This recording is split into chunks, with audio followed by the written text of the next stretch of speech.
Okay guys, nandito tayo para subukan natin yung ginawa nating ramp pump na gagamitin natin dun sa water source dun sa kabilang bundok.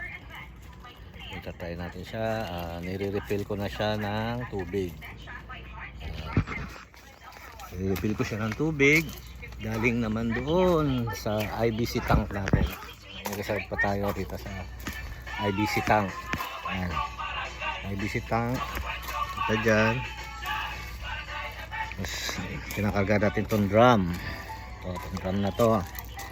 Ayan. So may source ng tubig.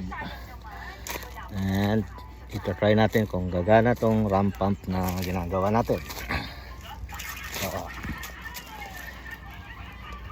i-fix natin to. Ayan.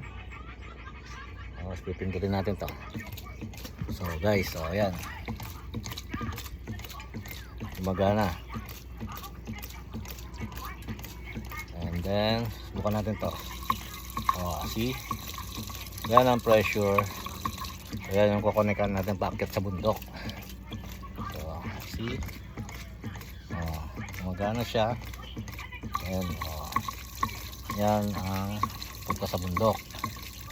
Okay, that's all. Thank you.